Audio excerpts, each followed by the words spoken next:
Bola bermasa 4 kg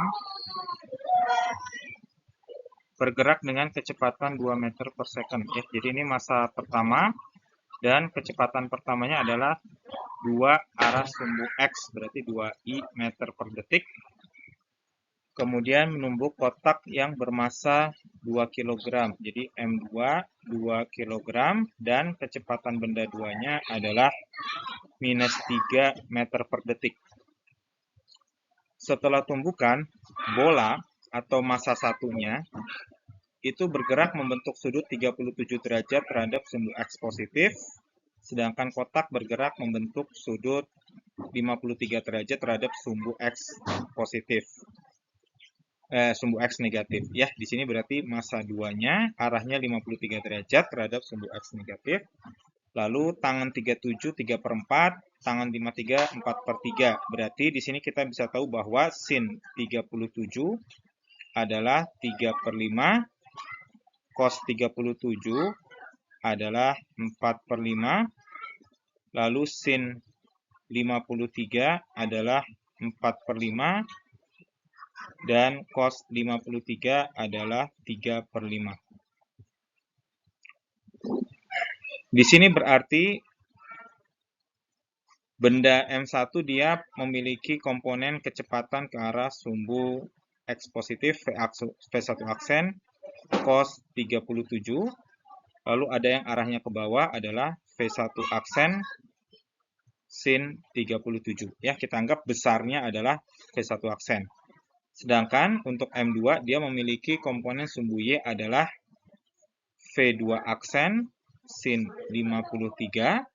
Kemudian arah sumbu X-nya adalah V2 aksen cos 53. Sehingga kita tahu bahwa total momentum sebelum sama dengan total momentum setelah tumbukan. Total momentum sebelum tumbukan adalah massa dikali kecepatannya. M1 V1 ditambah M2 V2. Berarti total momentum sebelum tumbukan ya dalam arah vektor berarti 4 dikali 2I ditambah 2 dikali min 3I. Sehingga total momentumnya adalah 8I minus 6I. Sehingga momentum sebelum tumbukan adalah 2I kg meter per detik. Sedangkan momentum setelah tumbukan P aksen ini nanti sama dengan M1 V1 aksen cos 37I ditambah M1 V1 aksen sin 37J. Ada tanda minnya ya karena arahnya ke bawah. Lalu ditambah M2 V2 aksen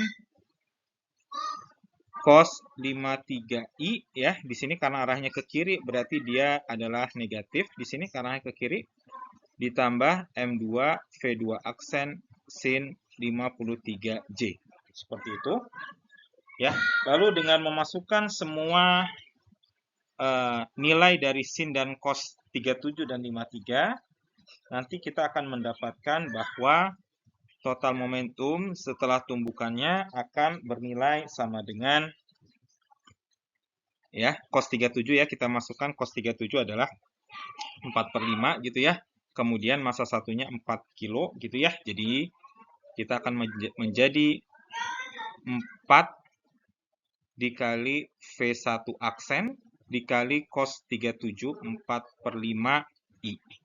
Dikurangi M1-nya adalah 4, V1 aksen dikali sin 37-nya adalah 3/5J.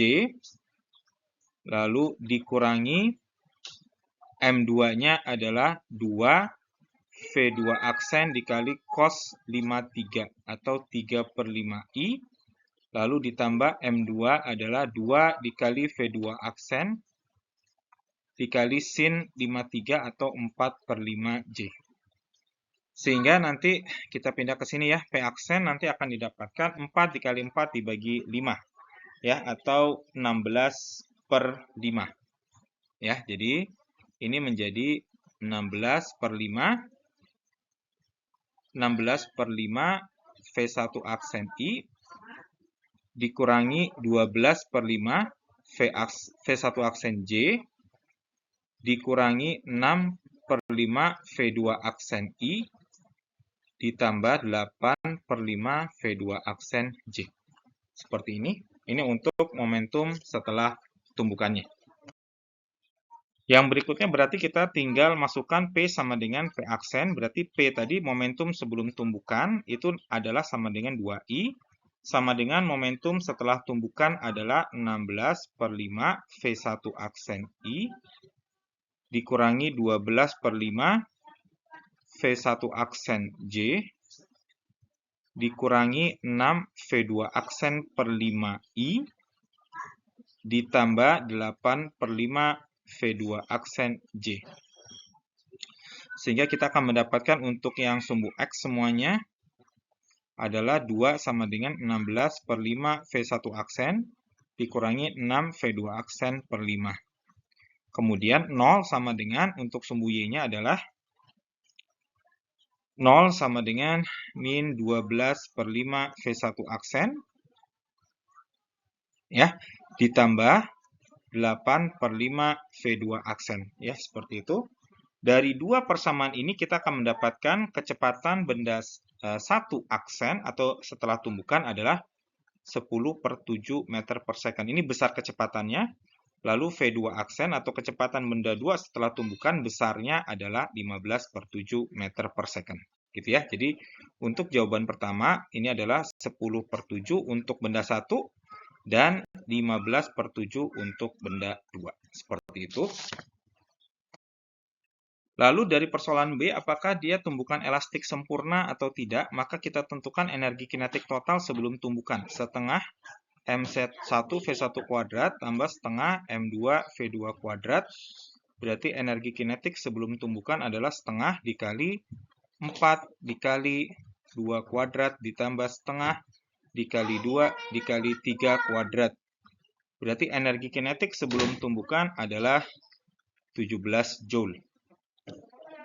Lalu energi kinetik setelah tumbukan EK aksen sama dengan setengah kali 4 dikali 10/7 kuadrat ditambah setengah dikali 2 dikali 15/7 kuadrat. Dari sini kita akan mendapatkan nilai EK aksennya akan sama dengan 8,67 Joule.